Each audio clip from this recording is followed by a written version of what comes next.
Alright guys, welcome to ARWP, the All Real Wrestling Podcast.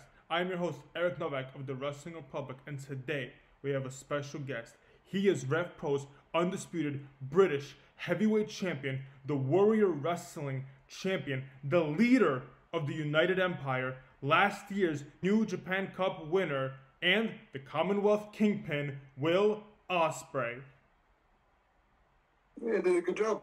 Did a great job, mate. Well done. Appreciate it. Thank you. And we got to talk about so much, but let's start with the beginning, and that's what's it like living in Essex and becoming a wrestler slowly?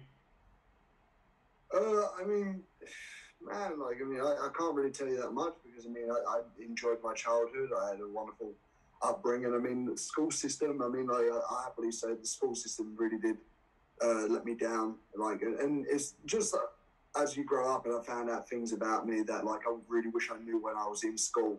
Because in that way, maybe I would have had, a better understanding of my educational system. But it is what it is. I can't really complain because, I'm living a dream and I'm forever grateful. But, Essex was just, I grew up on a real nice side of Essex in a place called Raynham. But there's, two sides of Raynham.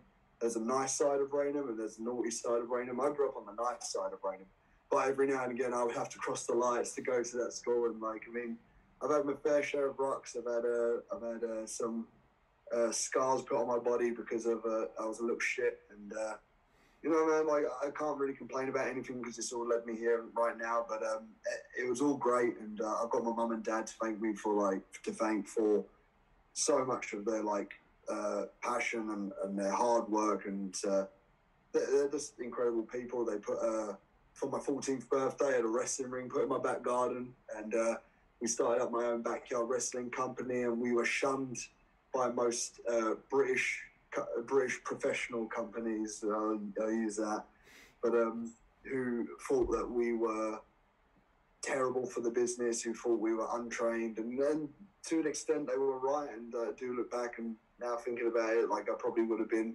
angry about it myself, but in the same sense, we weren't harming anyone. There was never any problems. We literally were just a bunch of kids that really just enjoyed wrestling and just thought after school we were going to wrestle in my back garden. Yeah, I saw that about your 14th birthday. I watched Ospreay again during COVID. I watched that on Amazon with my family, and I remember seeing so much videos of you as a young kid, training with your friends. You had Spider-Man, blue pants, red kick pads, or the opposite. I remember seeing all that. Yeah, no, wow, that's awesome. So 14, get a wrestling ring, create your own little independent company. What was going through your head at that time? What was your ambitions or goals at that time? Man, I hate saying it because it goes back to me being a bit of a dumbass, but it's just nothing was going through my head. I don't think, I just do. I think that's actually helped in some ways, but also negatively done my career some bad stuff as well. But I didn't really think anything of it. My mum was the type of person. My mum runs a drama group, and she was always told that she couldn't do something. So every time someone told her she couldn't do it, my mum would just do it just to piss people off. And I guess that's where I kind of get it from in a weird way. My mum's one of the most stubborn women you'll ever meet, and God love her. But I guess my mum saw that I was also getting into trouble in school quite a lot. Not in school, but kind of out of school. I was always in I think she knew I was getting into trouble, but I never really told her about it. So when she put the wrestling ring in my back garden, she knew fabricators from her staging background. So then they had a ring fabricated in my garden. And it was just a case of just going all right, it's fine, we film it, we put it on YouTube, we do cool little music videos. But then it just became an idea about, okay, well, what if we did this in front of an audience? All of our friends watch us on YouTube anyway, so what if we were just hey, we're just going to put a ring up in a hall, and we're going to sell tickets, and if anyone wants to come. And back then, to me, it's a big number. 80 people showed up to watch 15-year-old kids in Spanish grapple one another, which could be questionable, but in the same sense, it was just we had no idea what we were doing, but we were just having the most fun. And just because I don't think we were thinking of it as let's make money from this. I think we generally just enjoyed professional wrestling and we just went with it. And to this day, what makes me laugh is that we called it RCWA, which is Raynham Championship Wrestling Alliance. And to this day, that company now still is going in full circle today. Like I'm sure we'll come back to it later, but like, yeah, it was just something that we started in our garden and just decided to put on live shows. Had no idea how to do it, but we just did it. That's incredible. But tell me how it all worked out with like, did you train yourself? Did someone train you? Because when I watch the footage, I just see you messing around with your friends. So it's like, how did you learn how to do the moves that you guys do? So we went to a school called the Dropkicks Wrestling Academy, and they taught like the very world of sports style and like the amateur wrestling stuff. And it just didn't interest me. But however, they did teach me the basics of learning how to chain wrestle and learning how to take a bump and all that. But then the rest of the time, we would it would always be like we would come home from school, we would go on the internet and we'd watch like, I don't know, like the best of the X Division, like TNA, Chris Sabin versus AJ Styles, and then we would just watch how they do their moves, and then we would go in the ring and then practice them in the ring like with each other. And then we just thought, all right, get the video camera out, we'll put it on a bench. So it was just like the camera was just sat here, no one was filming it, it sat here. I was just makeshift like wrestled on the fly. Didn't really know who was going up or who was going down. We would just like just wrestle on the fly and see what the best finisher looks like, I guess. Wow. So I know that when you start off young, you have to possibly put on a mask over your face to hide your age. Is it something that you had to do originally when wrestling for, you know, first ever like promotions that isn't your own type of thing? Not really, because I think, I mean, British wrestling, there wasn't really a British wrestling community. There wasn't a independent circuit as far as I was concerned anyway. I mean, there was companies like LDN, but like, I knew that they were using like kids at the age of 15 anyway. I think they were called like the juniors or something along those lines. But I think it was just more or less along the lines of that there wasn't a like criteria of what you needed to become a professional wrestler. But I remember when I was about 15, and I got introduced to Lucha Britannia, and it's very lucha libre masks, Mexican style of professional wrestling. But however, they put up a cabaret twist on it. It's not really professional wrestling; it's a cabaret show with professional wrestling, a weird way. And I was called Billy Britannica. Me and my friend Ash Deering wrestled on this show. I can't even tell you enough. I was 15 years old wrestling on an over 18 shows, and they might get in trouble for it now, but like I fully enjoyed myself. I had a wonderful time, and I look back on that with amazing fond memories, and I can't thank Gary and Greg enough. But at the time, I kind of was exposed to a lot of things that I was just like, I generally don't know what any of this is, and like I'll just do this one show. But it just didn't sit right with me. I just kind of wanted to come away from it. And then I continued backyarding, and like for anyone that doesn't know, like as you have the independent scenes around the United States and around the UK now, there wasn't that in the UK. So our outlet is we had a forum, and there was like a backyarding group in Newcastle, and there was a backyarding group in Scotland, and there was a backyarding group in Wales, and there was one in Essex. So we created our own backyard wrestling groups, and that's how we kind of like was able to wrestle one another all up and down the country. So I was wrestling up in Newcastle doing live shows there, but like with backyarders. I was doing shows over here where we would take wrestling matches in front of our friends in Luton, and it was just kind of one of those things. And it's got so many amazing memories. Like to this day, I even say like, man, I would give so much to do another backyard show with all of those guys, because they're truly they're all my close friends.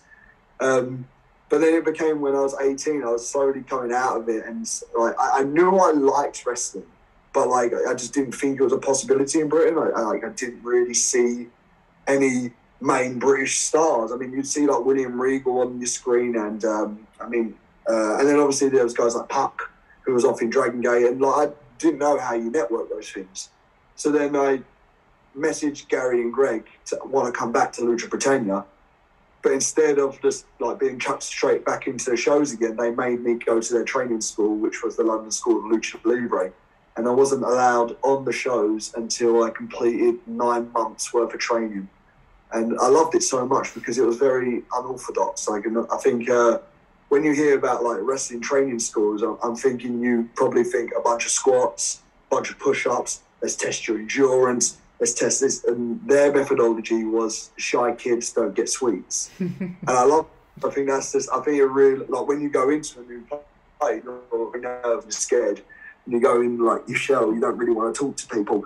Instead, what they did for the opening training, when you get your body warmed up, they would blast in rave music, and then they would turn all the lights off, with disco lights on. So you were dancing around with everybody, and you were being told to make funny noises and stuff like that. So you would relax and you would kind of enjoy yourself. And then the pro wrestling side of things begun. It was so unorthodox, but now I look back on that, and they were basically saying, like, wrestling isn't wrestling. Like, do you know what I mean? Wrestling is like half of it. Mm-hmm. The other half is being outrageous and the character and flamboyant and everything in between. And they were so like before all the time, and it was just so good to actually see something where, like, instead of it was like, we're going to push your body and we're going to break you down until you hate wrestling or you hate training. They were like, no, we're going to make you love wrestling. So I think that's why I kind of enjoyed the London School of Lucha Libre. And like, I love Gary and I love Greg, and I've got all the time in the world for them. And just, I can't say enough lovely things about them.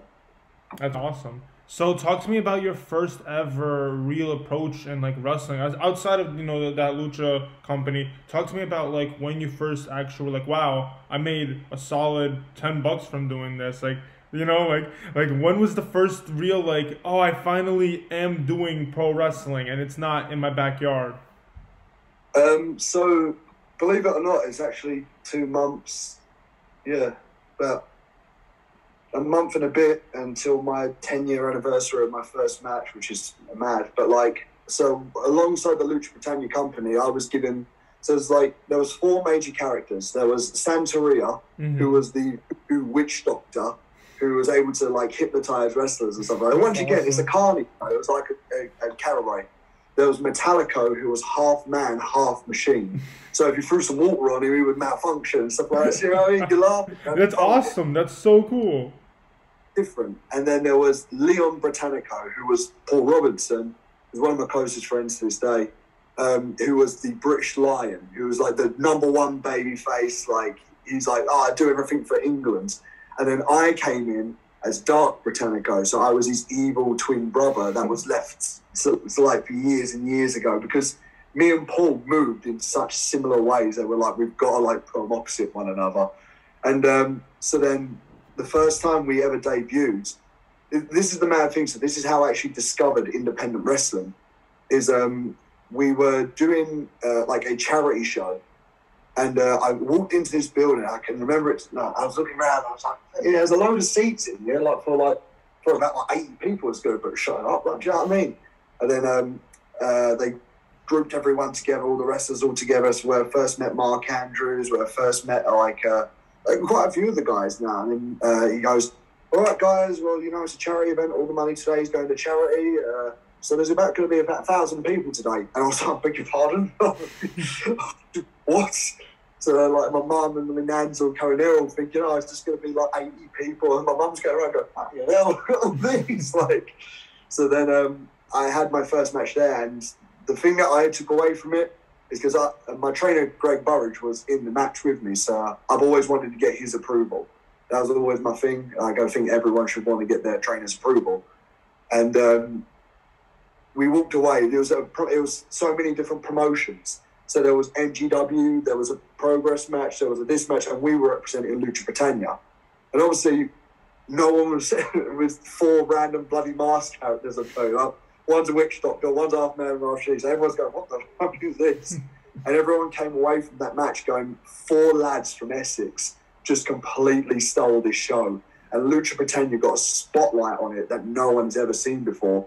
But everyone was kind of pointing to myself and Paul, but no one me or like Robinson was doing this like maybe 5, 6, 7, maybe 10 years at this point. He was wrestling guys like Pac and Matt Sydal on the weekends. Everyone knew him. Everyone's going, "Who's the guy in the black mask?" And then I got introduced to a bunch of promoters, and then I guess it kind of took off from there, because then that way I was like, "We're going to put you on this indie. We're going to put you on this indie. We want you to do this." And it was just, hey, and it was just always, "Will, can you do the 630? Yeah, I can do that for you. Will, can you do the shooting stuff? Yeah, I can do that for you. Can you dive over the post? Yeah, I'll do it." And just earning terrible money. Like, now wouldn't even get out of bed for.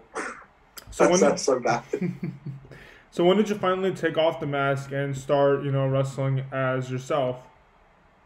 Because I guess a lot of people didn't know what a Dark Britannico was. It would only work in Lucha Britannia.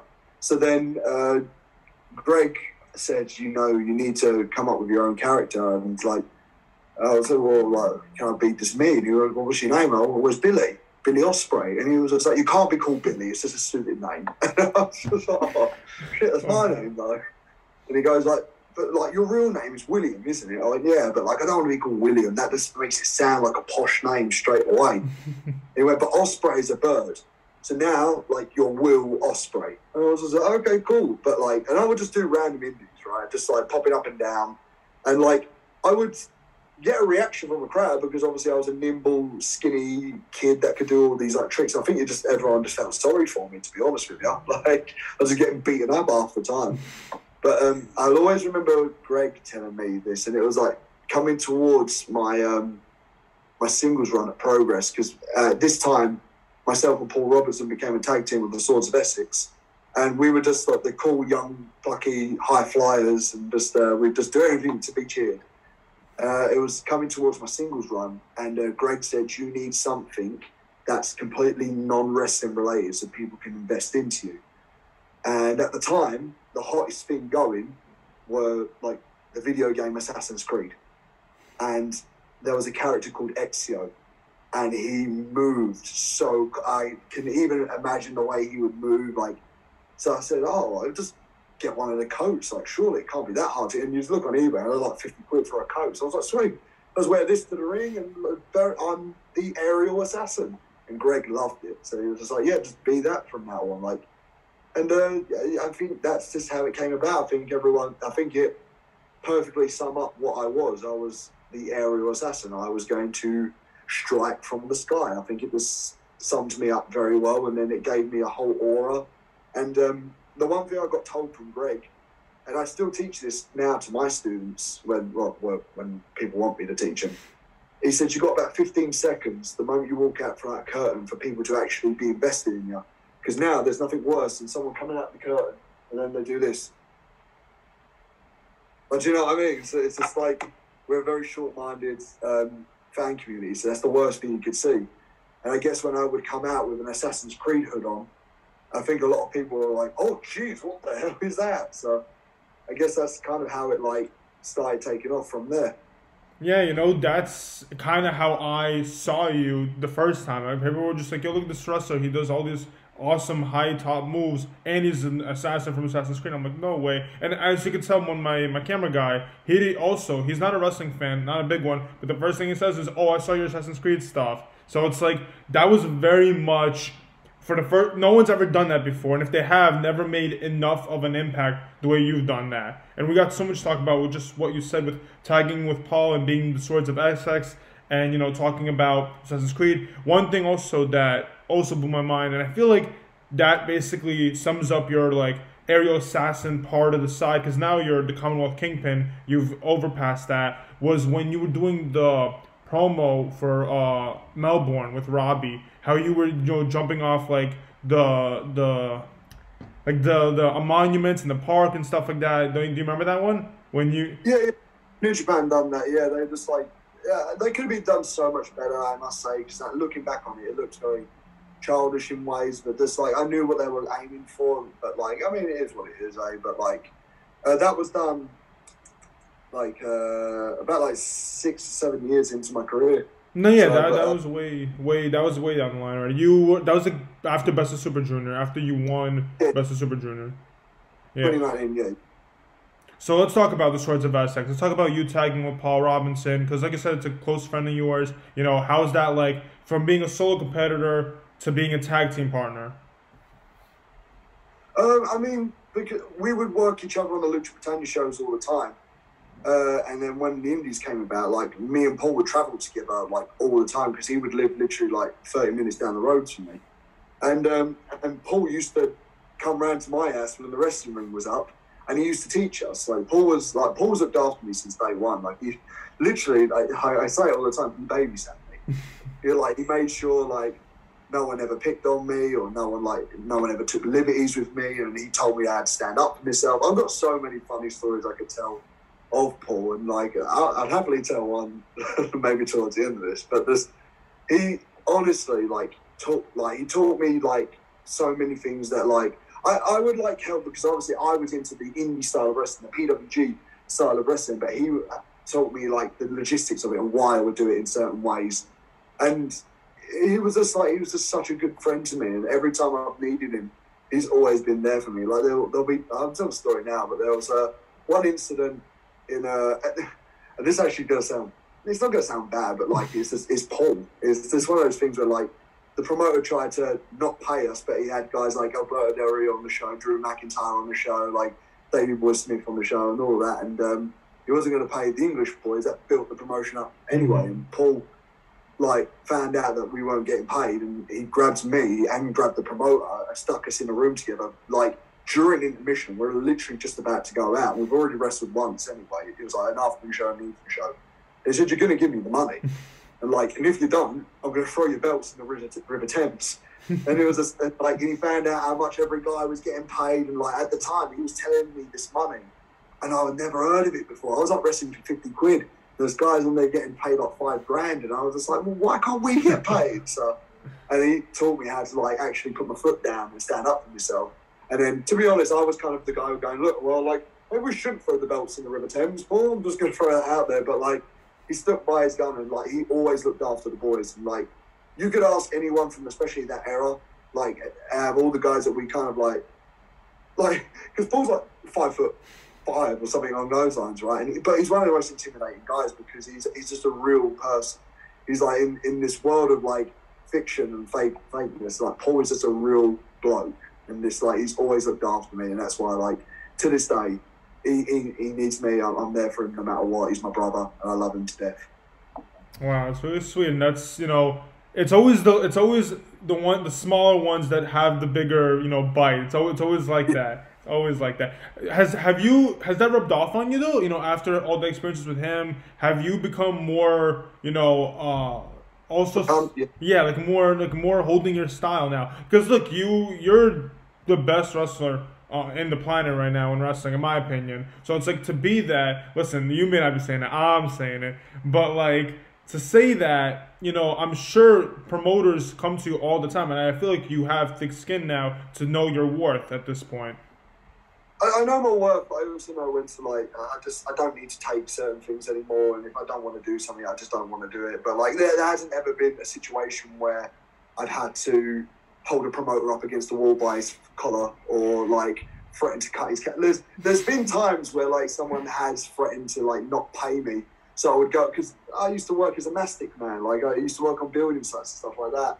So if someone didn't pay me, like I'm an Essex boy. Do you know what I mean? I was a chav way before I was a wrestler, but it was just like sometimes like wrestling is I'm glad it's kind of out of the way they used to be, but like a lot of guys used to try and like stinge off a lot of the boys, and just like I just didn't stand for it. So that if like I had a problem with anyone, like I just took Paul's advice and I just squared up, and I was like I'm ready to throw fists. Like I don't mind. Like I'm not the biggest fighter in the world, but like I was just a chav. Like you know what I mean?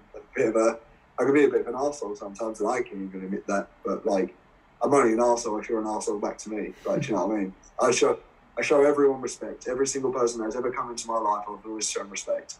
The moment you're a dick to me, I'm allowed to be a dick back. Yeah, I see no issue with that. So let's talk about the Assassin's Creed idea. Let's talk about the whole gear choices. So what was your inspiration for gear at the time? You had cake pads, trunks, and then you've changed your gear throughout so much time. But let's talk about that specifically. What was your inspiration at that point?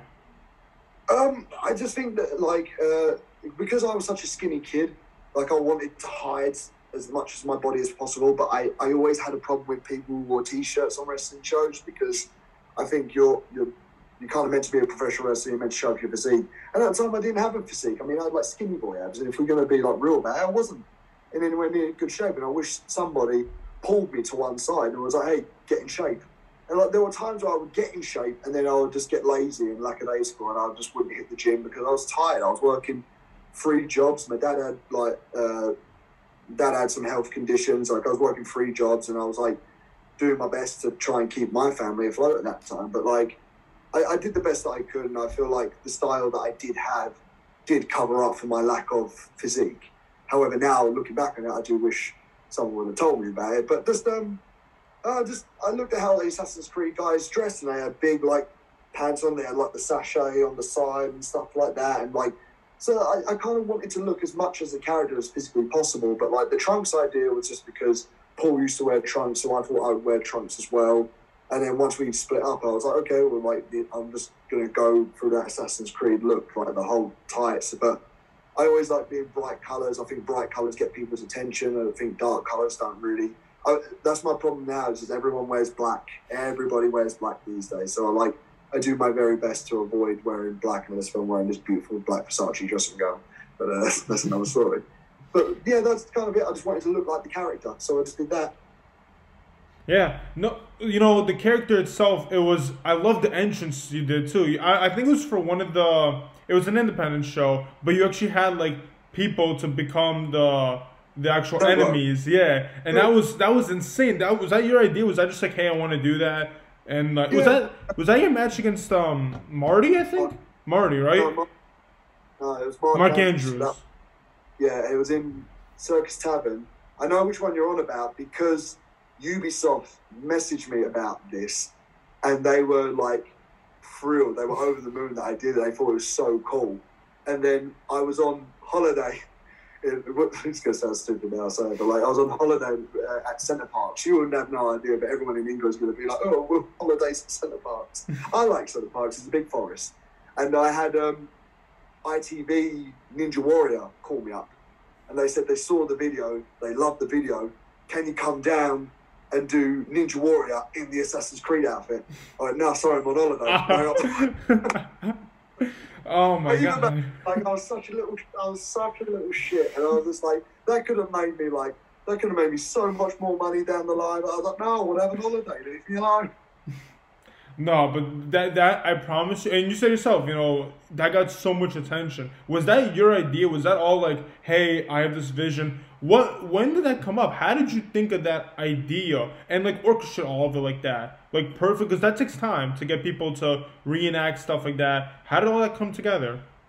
Well, first of all, my mum has like a bunch of costumes in her studio because she has like a drama production. So I just kind of looked at old 1700s wear, and like my mum had, believe it or not, heaps of it, and a bunch of like prop swords, real effing swords as well.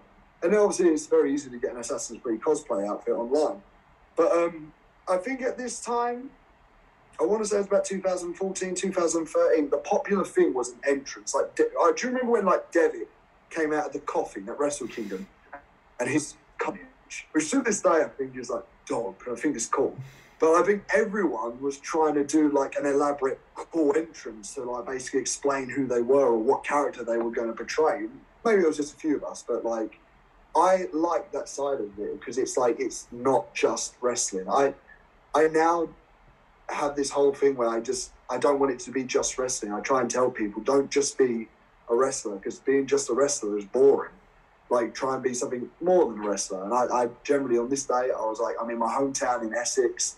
I want to do something wild and elaborate, and I was just like, I just want to kill a bunch of Templars for my entrance. I had the actual blade. Yes. I think as well, like the blades came out, and it's a plastic one, right? But like, as it came out, as I jarred it into somebody, the blade bent up and actually stabs me in the literally stabbed me. So now I'm panicking, being like, that actually hurt, or did it cut me? Oh my god, my wrist! Like, I was honestly terrified. I was like, I'm not gonna bleed out during this like two out of 3 falls match. But I was being a little bitch, and I just panicked too much. I took the blade off and just went out there and done a 30-minute 2 out of 3 falls match with Mark Andrews.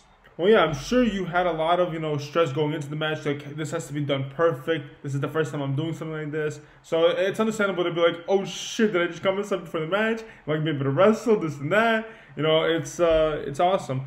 And, moving aside from all that, because we could talk about all that for hours, but let's talk about New Japan a little bit. It's amazing to see what you've done in New Japan and what you still do and how loyal you are to them. Because, like I said, you have never wrestled in what people say, maybe the biggest company, which is WWE.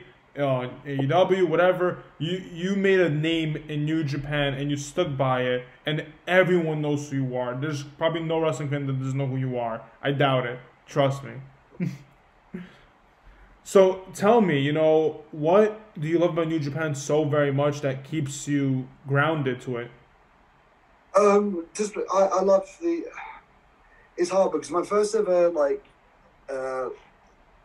anytime I watch Japanese wrestling, the first thing I ever watched was Kenta and Kanemaru, which is mad now because they're both in my company. In fact, I actually remember at one point looking over and being like, Jesus Christ, this is the first match I ever saw. Like, this is mad. But I loved how hard hitting it was. I loved the athleticism behind it. I think it was just one of those things where I just think it was so different to what I was used to when I watched WWE, and I was just enthralled by it. And just when you really did research, it was guys like Jericho went to Japan, and you could go for hours about the amount of wrestlers from back then that went over to Japan and became much bigger names. But I got the opportunity. So first of all, I got the opportunity to come over to Dragon Gate, and it was either go to Dragon Gate or have a New Japan tryout match. Mm-hmm. And my tryout. So there was a 2-day thing with Rev Pro. It was Global Wars UK. The first match I had was me and Marty Scurll and AJ Styles. So I was just like, that's a hell of a all right, let's watch this. It was you know what I mean? But then I found out that no one watched it because they all just wanted to go on. So I was like, oh, maybe it's just not meant to be. And then the next day I was wrestling Okada. And at the time, Gato's ringside. So then I've already got the booker there. And then Tiger Hattori, who was he was kind of high up in the office, was watching ringside. And then I had Hiroshi Tanahashi peeking through the curtain watching me. So then it was just all guys. I shit the bed there. It was just being no one had ever heard of me. See you later, I'll go down to some terrible message. But it was just, I was honestly truly blessed. I came backstage, I kind of loved it. Got out of my gear, I was saying goodbye to everyone. Hattori pulled me to one side, and it was just we're going to bring you in for the best super juice. And I was like, this is amazing, this is cool. I'm getting to do Japan. And once again, I'm not thinking career-wise that you can make a career out of this. It's just I'm going to need to ask work for a couple of months off. So it finally got to the point, and then January hit. And then AJ got signed, Nakamura got signed, Doc Gallows, Carl Anderson got signed. So 4 spots just opened up. And to this day, it really makes me go, oh man, that's fucking cool. Because AJ told Office, why don't you sign Will? And Okada was like, yeah, let's get him. And I was like, yeah, he's like a white Kota Ibushi, let's get him. So I had 3 of the biggest names go to the office and say, yeah, you should try and sign him. And they kept saying, oh, we want you like Devitt, we want you like Devitt. So I was like, oh my God, they're actually really interested in me. This is incredible. And then at the same time, TNA gave me an offer. And then at the same time, WWE came. So now I have 3 jobs. I used to love TNA. Back then it wasn't what it was. But then WWE, NXT was the coolest thing back then. And then there was New Japan. So I was like, I've got a big decision to make. And I always wanted Japan. I love WWE, and I was like, oh, I would. But then when I heard the offer that they made, I was like, I'm starved. How would you? I couldn't ever make money off of this. I would actually starve. And to this day, I remember talking to my mum about this, and she was like, I don't know what a New Japan is. And I was like, well, I do. And I took a gamble, and there was no contract that was offered to me or anything. It was just one tour. Went over, they said, do you mind bringing a suit? We're going to do a bit of a documentary about you, and which is actually available to watch on YouTube. It's all real. I have no idea what's going on. That's why I'm so bloody awkward. Then they pulled me into the office and they said, what do you want? I went, to be honest, I just want to wrestle here. This seems like a real good gig. I think I really enjoy this. I think this is where I'm going to learn. I think all I've done is there's a couple of indies over in America and some indies in the UK. I think, and not that I can't learn anymore, but to become the full package, I need to be here. And Hattori left the room, came back, put a contract in front of me. It was only 1 year. I was like, okay, cool, I'll sign it. Went out, did my match with Kushida in front of 10,000 people, which was the biggest crowd I've ever been in front of. Came backstage until I ripped my contract up. I thought I'd done something wrong. 2 years. So I was just like, oh yeah, you got 2 years worth of guaranteed money right there, and just My dream just came true. I became a professional wrestler. I went home to England and then went back to work the next day. So I gotta ask you, with all that, with your dream coming true, where was your mental state with all that? Like, there's so much going on. What was going through your head now at that point? Like, my dream came true. What was the biggest fear now at that point? To be honest, I don't think, once again, I just wasn't thinking. Because, like, I've only really started thinking once I started, like, messing up. And I started, like, letting people down. And, like, that's a whole other story in itself. But it was just, like, for the first time, I was able to go up to my mum and show her, like, my contract. Because I already signed it. My mum was like, I didn't read it. Like, you're... Like, because once again, like, dude, like, I can't read. I'm dyslexic. Like, I really struggle to read. So I flipped the page and I just saw the number. And I was just like, I mean, that's better than the average back in the UK. Like, yeah, let's do this. Like, for all I know, I just signed my life away. You know, I'm going to eat a bunch of it. Like, and so my mum read it and was like, you're making more money than your dad. And I was like, oh, I am. I remember looking at my dad and going, like, oh, I'm the man of the house. And he was like, no, you still haven't paid rent. So I wasn't really thinking about it. Once again, I just think this is a pipe dream. Nothing's going to happen. I thought, like, 2 years down the line, and I'll get released. I wasn't thinking WWE was watching my every move or anything along those lines. It was just like I just signed a deal. Okay, I'm just going to wrestle in Japan. It was only when I saw Marufuji versus Okada, and I completely just was jaw dropped by it, because Marufuji is one of my favorite wrestlers of, like, all time. Like, he's literally, like, in my opinion, like, one of the GOATs. And they wrestled, and I was there live, and I was peeking through the curtain, watching them do these incredible maneuvers, incredible rehearsals, and just like the sounds that they were making on the chops, and like the atmosphere between the Noah crowd and the New Japan crowd. Never experienced anything like it. And after that match, I was just like, I want to wrestle here forever. Like, this is where I want to be. This is all I want to do. I just want to wrestle in Japan. And then, yeah, the rest is kind of like, I've just stayed the course. Yeah, you know, your match with Okada is what really... So, to the fans, to the, like, kayfabe of it, it's like, your match with Okada was the proven thing. As soon as you had that match, Okada was like, you deserve to come to Japan, you deserve to join Chaos. You know, did you know that part? You know, now that time is done, did you know that was going to be, like, the story of it? Like, Okada said that, you know, you earned this trust and this is it? Or was that all like, oh shit, you know, was that all new to you? It was like... I found out that I was joining Chaos, like, I think it was in March time, because they were like, oh, we need you to do a video to introduce yourself. You're going to be Okada's protege. I went, oh, like, do you know what I mean? It was like, back then I didn't really know what was going on. I had these terrible tights, this terrible outfit, terrible hair, had a horrible neck beard. Like, I didn't really know how to groom my beard or anything along those lines. So it was just like, I had to just say, like, thanks for the introduction. My name's Will Ospreay. I'm the newest member of Chaos. And it didn't even register in my head, like, what was going on. I was just like, it was only after I saw the video being played, I was like, oh, I'm Okada's, like, protege. Oh, makes sense now. Like, you're like the Robin of his Batman at that time. Exactly, yeah, exactly that. So, you know, wow, that's incredible. So let's talk about more about you joining Chaos, you playing your role, you being in Wrestle Kingdom, participating so much, you know. What was the goal at that point for you? Because, again, you're in an all-new place. You don't know the language. I mean, from the videos that we got from New Japan, you know, you needed a lot of help. So it's like, what was going... You're a fish in a very small pond type of thing. So it's like, where are you when it comes to this in the sense of, like, what do I do and how do I survive in Japan? I think it is just... You have to just play your role, and my role was the junior heavyweight. I was the exciting young British lad. Like, they never had a signed British talent before, so I was one of the first ones. And they gave me so much more. Like, I can't tell you enough. Like, they gave me, like, I mean, I remember, like, I did that match with Kushida, and I thought, all right, well, that was cool. Like, back to reality. And then there was like, all right, you're winning the Super Juniors. I was the first ever. I'm still to this day the youngest ever guy to have ever won that thing. And it's just a big responsibility, but I just still wasn't aware.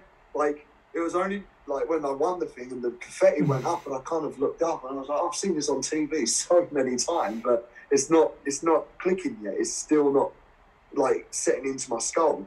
It's only, honestly, it was like, I can't begin to tell you this because I just everything is kind of done in a weird way for you. You would show up at the airport, you would get the taxi to the hotel, you would get a schedule. Here's the schedule. Here's the. And when you come, you do your stuff, and then you go to the hotel, go to the next town. It was all kind of done for you. It was only when you started getting into the swing of things that they started going, all right, wait, what now?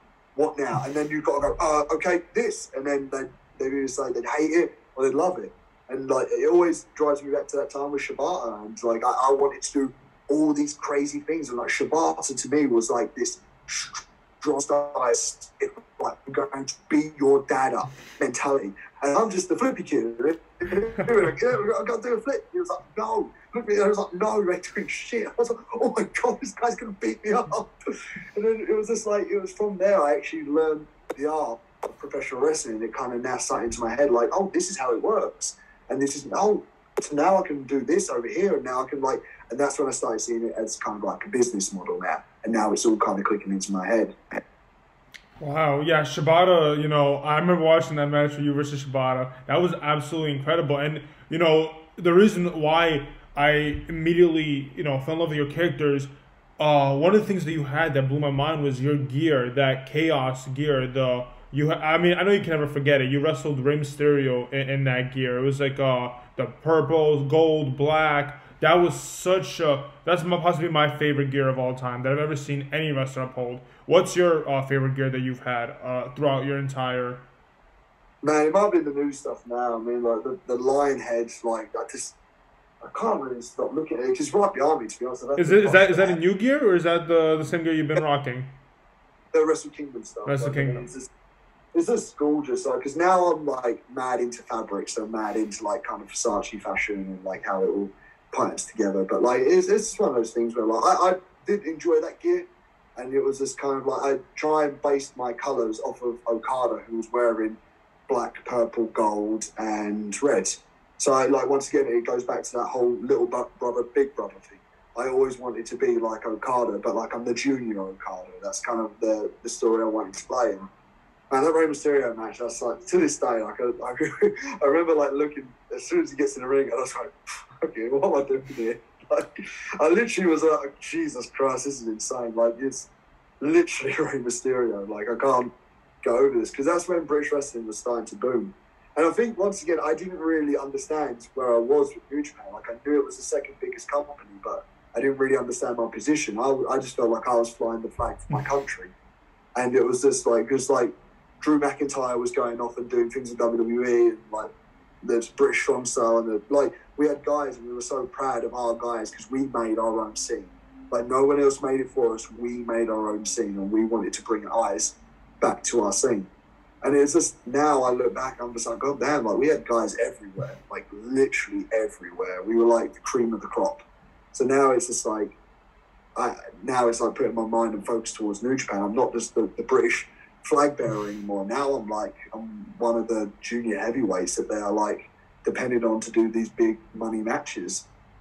Yeah, you know, before we get into that, I do want to acknowledge that, you know, when you talk about all these, you know, wrestlers and, you know, making it big on your own, you know, in your movie Osprey, you know, you could see all these wrestlers who originally are talking, and then you could see them getting signed. There's like a thing where it's like, just sign with WWE, just sign with WWE, you know, and that just shows like, wow, look how many people, you know, that, you know, you worked with at that time that are just all getting pushes. All these, you know, UK wrestlers are getting pushed, like Nixon Newell, Killian Dane, I forgot his name in the Indies, but yeah, so it's like all these, you know, amazing, you know, wrestlers that just that you knew at the time, they're just getting signed left and right. That was like just a crazy time. And it was like, I need to specify this as well, because a lot of people were just like, well, because when Nixon got signed, a lot of people were just like, like, he just doesn't want to sign. I was like, no, of course I wanted to succeed. I was gutted because I was losing my mate. Because I know what happens when you go there, like you're kind of in that bubble, and it was just one of those things. I saw a lot of people like when they saw that. Because I'm not gonna lie to you, like there's parts of the movie I really didn't enjoy, and there's like a whole backstory behind that movie that really pissed me off. But like it's one of those things where I just like I was seeing all my friends going, and it was almost like I was like the guy on the ship, and I was like, is anyone else here? Like who else is here? Like and I'm proud of everyone that has ever done anything like when they sign, just because man, like I couldn't do it. I couldn't live in America. It's just not for me. I'm a homeboy, and we'll probably get into it a little bit later. But just like I miss so many of my friends. Like honestly, I miss Ricochet. Like I really miss him. Like he's like one of my friends. I remember the day that he was leaving, I won the junior heavyweight title, and to this day, I always think he should have won that belt. And we went out into a club in Roppongi, man, and like honestly, I just at one point I just hugged him. I was crying because I was just like, I know he's going, and no, I'm not going to see you anymore. And it's just like, and it just happens. It's that ring cycle repeat every time someone gets signed. I'm missing one of my friends, and no, I'm proud of you, and I'm like, I want you to go and succeed. I miss you. Yeah, you know, you bring up Ricochet, and again, I hate, you know, I'm bringing up the movie because the movie was so cool to me, just to see perspective that you don't really get to see of most wrestlers, like how they start off, and you had such a great friendship with him. You could see how you guys had a dance off after your match. You know, the ring broke in one of your matches. You know, you guys had so much incredible moments. You know, you guys really do have chemistry. And people, again, that's not how I originally saw you. Most people go, oh, I saw Will Ospreay from his match with Ricochet in New Japan and how many high flips this guy did. You know, it's amazing to see, you know, who you manage to have chemistry with. And Ricochet is one of the greats, yeah. And you know, he started before you, right? You were way ahead, right? Yeah, I remember watching him as a 14-year-old doing double moonsaults off of the ladders in IWA. So I gotta ask, and this isn't like gotcha media. I want to even say that because I don't want people to make this gotcha media. You know, Ricochet's in WWE right now. I saw you watch him in the Royal Rumble. I see you watch him in all of his most important matches. You always post on your story that you watch him. That's always so awesome to see that you support, you know, your friends even though they're in other companies. And it's what's your idea of what he's doing right now currently in NXT? He had such an amazing praise. He was doing oh my god moments, winning titles, and now it's kind of like we don't really get to see him on TV as much. And if we do, it's only for like pay-per-view showcases. So what's your opinion on the take that he's in right now as a wrestler? I mean, I don't really have an opinion. My opinion is if he's happy, and as long as he's happy, I'm happy for him, and that's just my whole thing about it. Like, I think Ricochet knows, and I think, to be fair, WWE knows, is if that man did decide that he's done with WWE, that they, like any company that picks him up, they've just got themselves like the Michael Jordan. Like, people can say, like, well, he's not very good on the microphone and stuff like that. He's so good, he doesn't need it. Like, do you know what I mean? He's going to be, like, if he went to an AEW, or if he went back to New Japan or whatever, like, wherever he wanted to go, he knows, WWE knows, and we all know he would be a huge star. So that's why, like, I mean, like, I don't really watch that much, but just, my only thing is I just hope he's happy, and that's just my whole thing about it. As long as I don't really have an opinion on what this guy's doing over here or what this guy's doing over here, because I'm not there. I'm here in New Japan, but just like as long as they're happy, that's my main thing. All right, fair enough. So let's talk more about New Japan. Talk more about, you know, a lot of the sudden things that's been happening, you know, throughout this year and last year with you. You know, before we get to that though, I want to talk about, you know, Best of Super Junior, where in my opinion, that was probably the biggest moment of like put you in the top 10 wrestlers of all time, because you had your 5-star match with Shingo and that match. We're just gonna talk about that match because that whole story was incredible.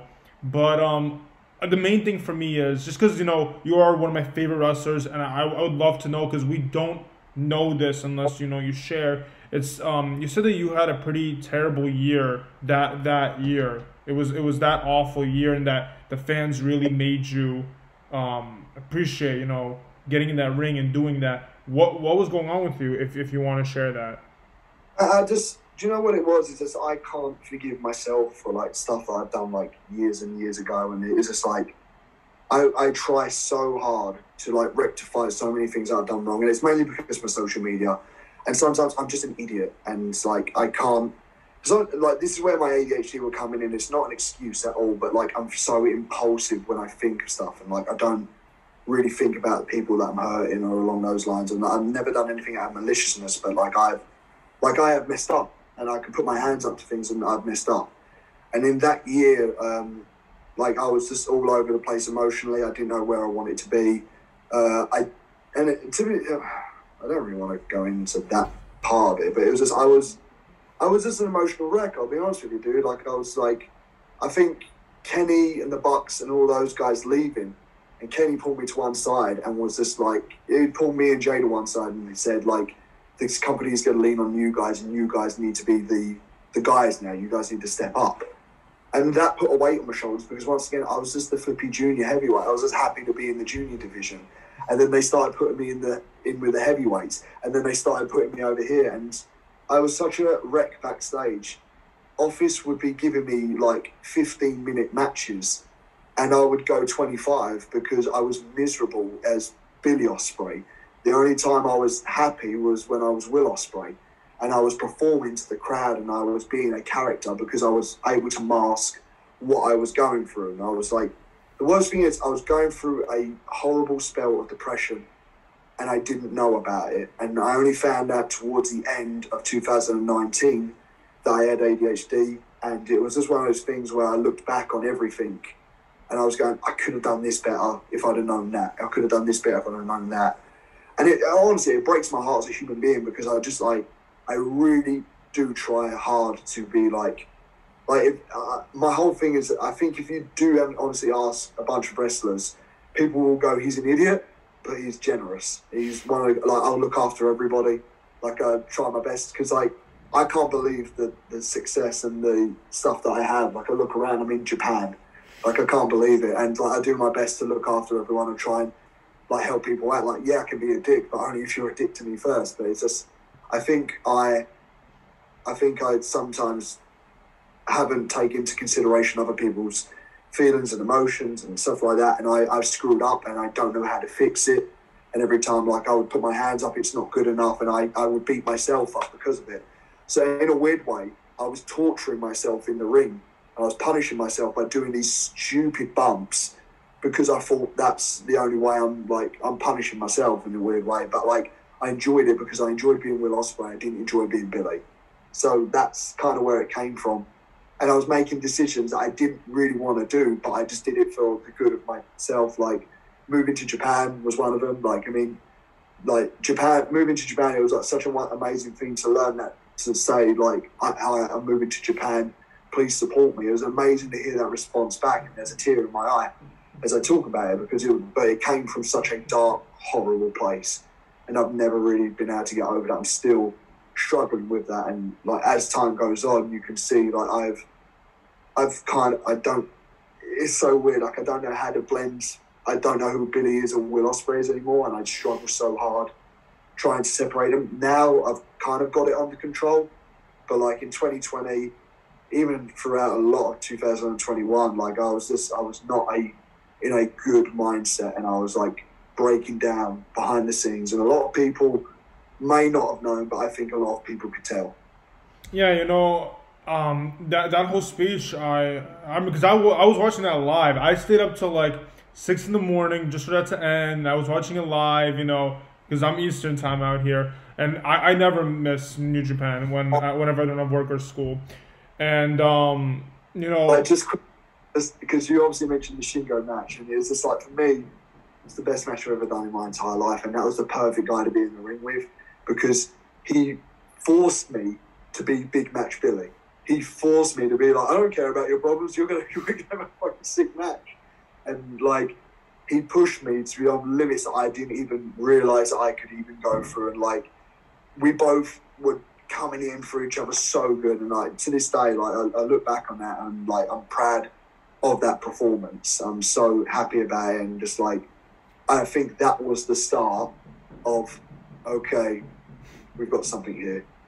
Yeah, you and Shingo, that was, I think, the first, like, real big, like, 5-star. People like, oh my god, 5-star match, Will Ospreay, 5-star. I remember seeing all over that, and, like, even watching that match live, I was like, there's no way they just did that. Ospreay just did a freaking moonsault, landed on his back, on Shingo's back. Like, there was, like, a whole thing, do you remember what shit, like, the backwards flip that you, like, landed on your back? Like, that was yeah, like, It was insane. And then when Shingo, tried to go up high, his leg got in the barricade. His leg got hooked in the barricade. Probably didn't see because you got hit, but he got tangled on the barricade, and it looked like it hurt a lot. You guys kept going 20 more minutes after that, 30 more minutes. That match was absolutely incredible, and that just shows how good New Japan is. Like, you guys really fight not for story, but mainly just to show that all wrestling is hard and that you guys give it your all every time in the ring. I think that's what New Japan is all based on. Like, it is that strong style, and like a lot of people hear strong style and they'll think it's about just like hitting people really hard to the point where like it's almost unnecessary. But it is about showing your heart and showing how much like you're willing to sacrifice, you're willing to put in the ring to give back to the New Japan fans. And just like, I mean, I can't tell you enough, man. Like that was literally one of the worst periods of my life. I mean, like, and we haven't even got to the bad stuff. But I just remember just being so like, I want to be the company boy and I want to take the company on my back and just like I'll run with it. Like, and I don't care if I'm the junior heavyweight. I don't care if I don't look like I've got like amazing abs like Jay White. I don't like if I haven't got like the charisma of Tanahashi or like the presence of Okada. I'll go bell to bell and I'll like give them everything I've got. And that was just me. And I think a lot of people resonated with it. It was just like he's trying. I think a lot of people went, he is trying his hardest and it's working. Yeah, let's talk about more, after that. Because like I said, again, you don't have to share, your mental state through it all. But like, I remember watching, you did a meet and greet with New Japan really recently. It was the virtual meet and greet. And you had the plush toy. And it's like the white gear with orange and purple, with purple hair. And you hated it. And I don't want to like add to your depression. But like, I kind of loved it. It was a whole new look. Seeing it at Wrestle Kingdom. It's like, and I feel like that's the year you're talking. I feel like you told me at that point it was a lot worse for you, right? Mentally, during that stages, right? Closer to 2021. Yeah, it was 2020. Like, I mean, like, I'll be honest with you. Like, I never liked like I liked the pig. The pig was awesome. Like, that pig's like still in my room in England to this day. I love that pig. It's so good. Like, but I think it was just a lot of like because I just got to put it in my head, like, and I need to put this in everybody's head. The start of 2020, there were 40,000 people. It was me and Hiromu in that fucking wild junior heavyweight match. It's like one of the only 5-star junior heavyweight matches in the dark. And it's just like, and that means a lot to me because that was my test. Because Hiromu was coming back with a broken neck, and like this is his first singles match back, and they put him with like head drop Billy. And like I was giving him all the disgusting head drop moves. And I think a lot of people like thought it'll be good, but it won't be great. And I think I nailed it. Like I really am proud of that match. But you got to remember, like there was 40,000 people singing my name at points, singing it. And then 2 months go by and there's nothing. And I couldn't comprehend that. And I just was like, surely we'll just get everything back to normal. Like, I mean, I was battered anyway. Like I broke my heel in that match, and I would just tape it up. I would go to Australia and I'd go do a match, and I'd come right back because I was living in Japan at that point. And I just remember it was like the first time we heard it, we was in Okinawa doing a random show. Excuse me. And then we was all backstage, and we all got told the news that they're gonna stop doing shows, and I didn't take it seriously. I was just kind of like, oh, it's like the bird flu. Like, we'll just go home. Like, so I went home, and then it was only when I got home, and then like I was flicking through the channels, and it was just all COVID, coronavirus, and I was sitting there going, Jesus, like, is this like real? What's going on? Like, zombie apocalypse about to happen? Like, people were dying left, right, and center. I was like, shit, I'm not moving. Like, I am not going anywhere right now. Like, this is terrifying. But like, it was a lot of things that happened in 2020. Like one of them was like Hannah dying, which like I still to this day I can't get out of my head. Like it's so like I would see that girl 3-4 times a week, go out for dinner with her, go party with her, and then she passed away, and that was all through like the internet, and then there's all the stuff that happened in the middle of the 2020 with me, and like how that was just the biggest load of bullshit I've ever had to deal with in my entire life. And then I don't want to get into it. And then when I was finally like getting like real into the G1. Like I felt like I let the entire world down, and I was pushing myself beyond all belief. I was killing it in the gym. I was killing it in my diet. I was like the worst I've ever been at. Like, I mean, everyone knows like my mental side of things. I was going down and down and down. And then I got a phone call from, my God, hang on. Oh, sorry, man. My apologies. I got a phone call from Alice's mum. And it was just to let me know that Ryan passed away. And Ryan is one of my best friends. Like, he's like, honestly, I have so many stories I could tell you about this boy, and just like so many, just times where he would make me smile. There were times where I would just want to wrap my arms around his throat and just be like, fucking idiot. But then in the same time, he would just like in instant would just make me smile. And just still to this day, like I can't get over it. And then it was only then, like I told New Japan about all my issues, and I was masking it so hard. And New Japan done so much by me. Like, and I can't this is why, like, I think I will end up being with New Japan for life, because they stuck by me so much. They got me all the greatest doctors. I was being looked after so well. And like, there'll be times where things slip up, but like, I'll never forget what New Japan did for me. Like, I can't tell you enough, like, how much I love this company for everything they've done for me throughout 2020. They really looked after me, and like, I'll never forget it, and I'll never forget those people. But just like, it was one thing after another, and it was just like at points I didn't want to be here anymore, man. Like, it's horrible to say it, but like, I'm over the moon I'm here now, because like the people that I've met along the way, and the people that I've reconnected with, and just like, man, I'm so grateful to be alive. I'm so happy to be here. And I want to, like, although I'm playing a bad guy, like, and like, I love my job. I love playing that role, because there is a bad person inside me sometimes that just want to go, well, yeah, well, fuck you. But like a lot of the time, it is just like, I'm so grateful just to be able to perform under the New Japan banner. I'm so grateful to have like everyone like backstage who's supporting me. I'm so grateful to Revolution Pro Wrestling. I'm so grateful to all my friends. Like, that locker room at Rev Pro right now is phenomenal, and I'm so grateful to be here.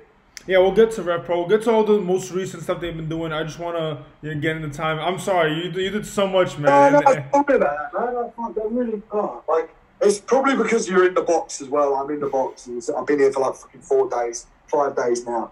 But it's just like, I think like when you're left with your head like a little bit, and then like, I haven't spoke to anyone. Like, the only person I spoke to is like a couple of my friends. And then when you actually speak about it, and then you actually realise what you've gone through, you go like, fucking hell, like, this is a lot. Like, but like, I'm happy now. Like, do you know what I mean? There is so much like just utter joy going through my body, just because I'm just happy to be here. Dude, I'm truly honored. You don't know how much of an honor this is for me, and I don't think you'll ever know. Like I'll break, character for a second. All my friends knew this was the huge. You never know how many supportive people you have in your life until the biggest thing in your life can happen, and everyone just messaging you. Oh my God, this is what you've been wanting your entire life. It's what you don't sleep for this. You work your ass off for this. It's like, I completely understand. I'm completely honored that you chose to talk to me, as you're feeling much better. And I'm happy to hear that you're feeling a lot better. And I love what you've been posting, what you've been saying about how this year, you want to be a completely different person, and you want to do much more to benefit others. And we'll get to all that. We'll get to all that. Yeah. So let's talk about, you said you love New Japan. You said that they're with you through thick and thin. They give you, all the support that you need.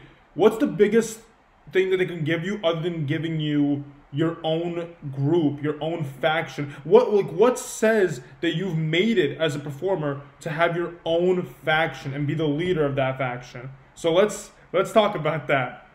I mean, that's like a whole trip in itself, because once again, that was sprung out of me like out of nowhere. That came like completely left field. Like, that's why like I didn't really like. I had a name for the group, but at the time, like, I think it was just very inappropriate, and I didn't want to be making fun of something.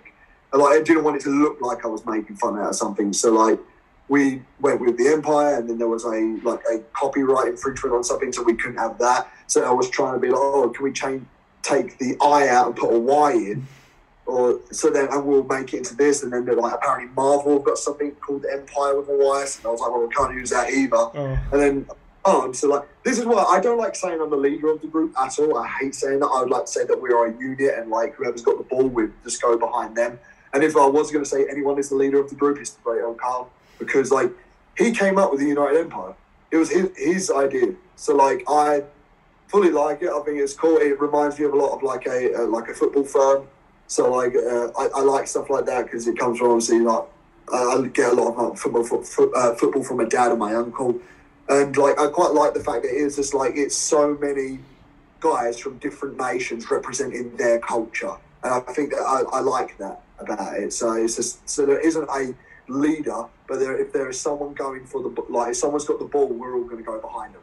That's perfectly said. And you know, by just having that mindset, you're already doing much better than, you know, chaos, because the whole reason, you know, why you turned on it is because it's obviously as favoritism. Obviously there's one guy more popular than the other guys, and that always shows. And that shows them. Look at Bullet Club right now. Holy shit, that's a mess. We can't even. I don't know if it's happening on Impact either. I was just kind of like, Jesus Christ, this is one of the biggest angles that are happening. It's not even on our damn show. Like, what is going on, lads? I'm in a box and this is all happening.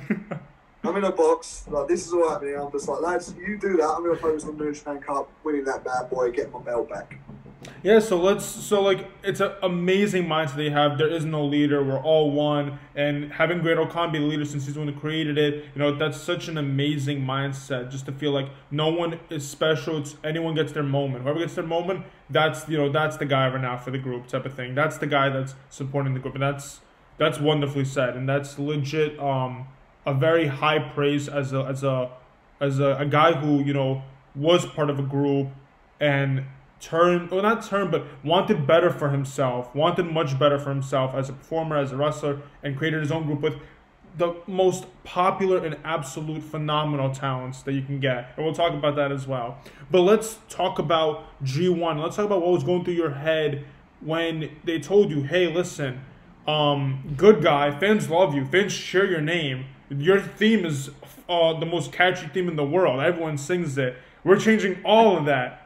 We're gonna change all of that. We're gonna make fans want to boo you because you're gonna be a heel. How are you gonna take that mentally? Like, you know, being a good guy, you know, you feel good. Being a bad guy to people that you know, truly want to, you know, help and encourage to want to do more, you know, that's a different story. So let's talk about that. Well, just like I've always, once again, like, cause I look at wrestling like it's Broadway, it's the West End, it is like a soap opera. That's how I look at wrestling. So the fact that I get to now go away from the aerial assassin, now I get to play with Will Ospreay. Like, who does he want to be now? And the thing is, it's like there are things that haven't worked. Like my original idea for the next Will Ospreay was the Cray twins. And it was just like, I've actually got real funny stories of my granddad. He used to actually hang out with the Cray twins, who were these notorious gangsters in East London. My granddad would go to their bar and like be using their pool stick, and then he would say like Reggie Cray would tap him on the shoulder and just be like, oh, it's my pool stick, lucky it's you. And then someone else would use it, apparently he'd just bat it over his head. Stuff like that. So it's like, it's cool hearing my granddad tell stories about it. So I was like, I wonder if I can tap into that. And like I can in some ways, but then I think it just came across as like a little bit just like a 10% Ric Flair in a weird way. So I didn't really want to do that. So I kind of angled a little bit away towards it. I still would wear suits, and like I'm really interested in like serial killers and stuff like that. I love knowing what's their thought process of why are they doing the things that they are doing, and it's like 9 times out of 10 they're nuts. So but like now, like this whole time it is kind of like, okay, now you get to play. You get to be a bad guy, and like, you know, like there was always like animosity towards me anyway at this point, so that it was like a good time for me, like at that point, to finally say F you back. Like, now I get to tell you how I feel, and it did feel good at points. It did feel real good, and I think I needed to do it because I think it was a necessary step for me to become a bona fide heavyweight as well. Because remember, I just transitioned to a heavyweight that year as well.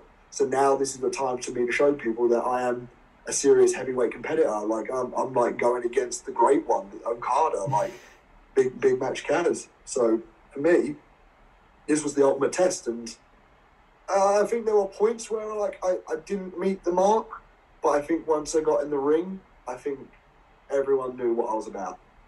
Yeah, so I got to talk about that. You know, I'm curious what your mental state was at that point. Again, it's always good for fans to understand where you are at these times, and it's up to you to share. But I was really curious to know where you were going into your head. Like, okay, I'm gonna change everything that I've done in Japan for something completely else. At the same time, you got so much bigger, and like for us fans, we're like, oh, you must be doing great, going to the gym, you know, getting from being a scrawny kid, you know, in the UK to being this guy right now, being the actual beast of a man that he is, you know.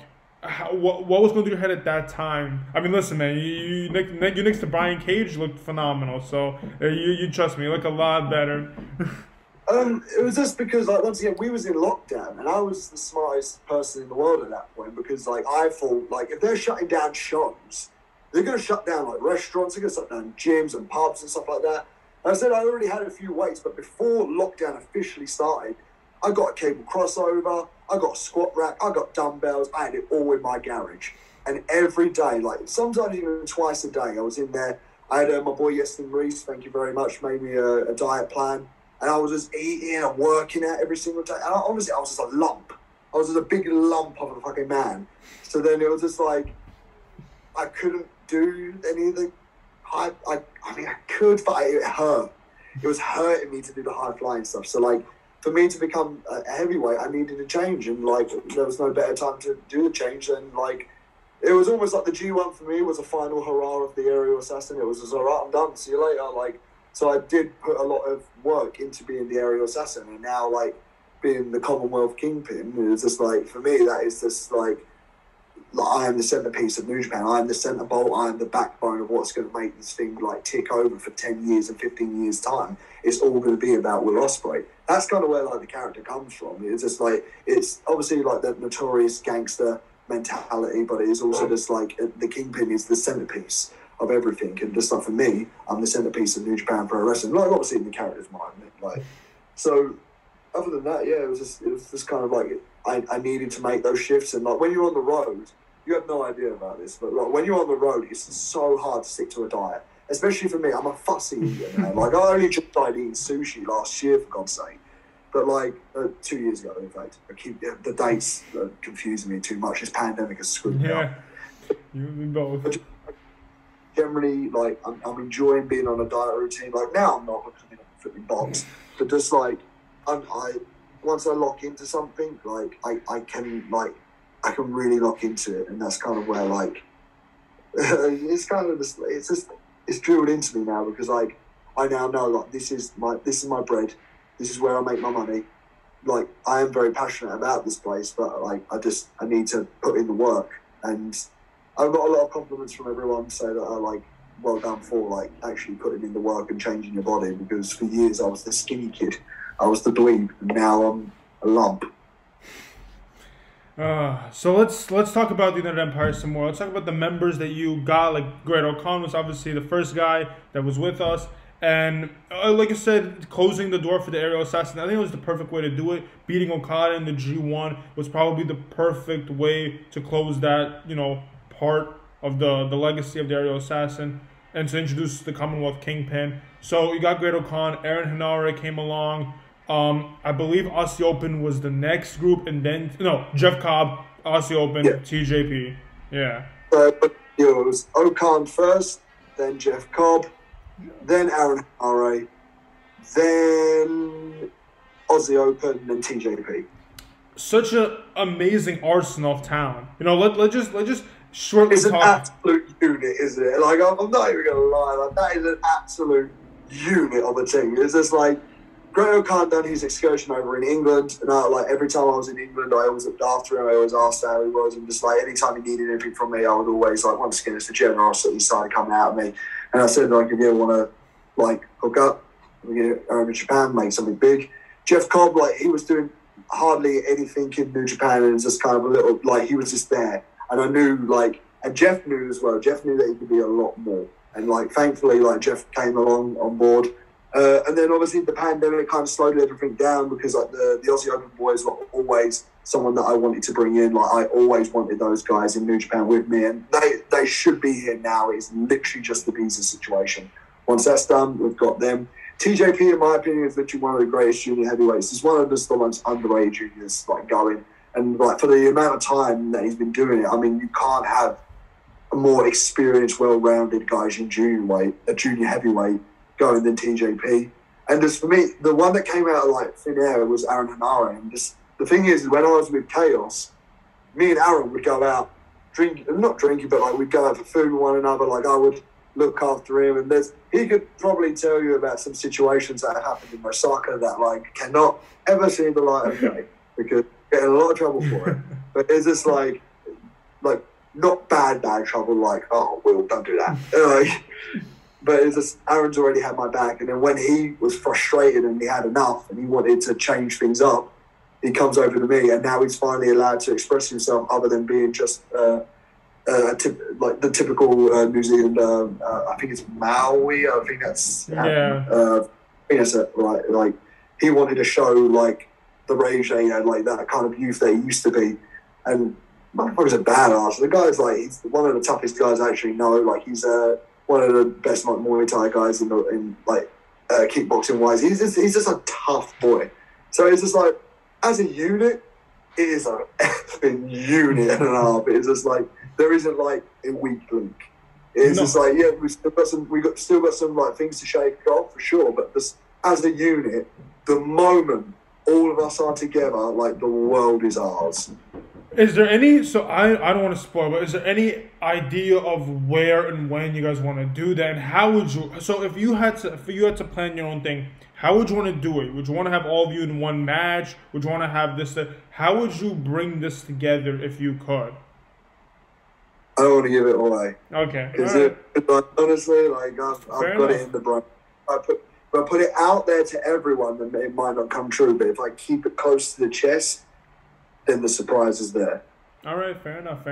So I gotta say it. You're probably gonna cringe. I gotta say it. You know, I was a big Birds of Prey fan. You know, that was the actual like Batman and Robin story. You could just people did artwork of that, so I'm sure you've seen like Batman and Robin artwork. It was absolutely amazing. I gotta ask. Last time someone asked you, you didn't talk to Eagles at all. None of this. And then, like I said, I watch all your stuff. And watching, the whole Melbourne thing, Eagles really got your respect, in that match for you to give him your, Japanese, part of your gear, the Japan flag, and then you brought it back. Is there any, and like maybe you don't talk to him, but has there ever been anything in your mind like, maybe I should talk to Eagles since he came to Chaos, with me, he trusted me, in the Empire. If I tell him to come to Empire, will he come to Empire? I mean, I haven't spoken to him, but I saw an interview he did a little while ago, and he said, like, still, I think it's along the lines of, I don't want to completely say it because I don't remember it, but he said, I'm always going to like Will, but like I don't like the way he's doing things. I'm loyal to Okada, and like I respect that. It's like one of these days he's going to realise like there is a glass ceiling. He's going to realise it one day, and like Big Brother's always going to pick him up. All right, so that's very nice. It's an open door. Open door. Yeah, that's what I'm saying. The offer is always there. But like, he's got to be a big boy. He's got to make that decision himself.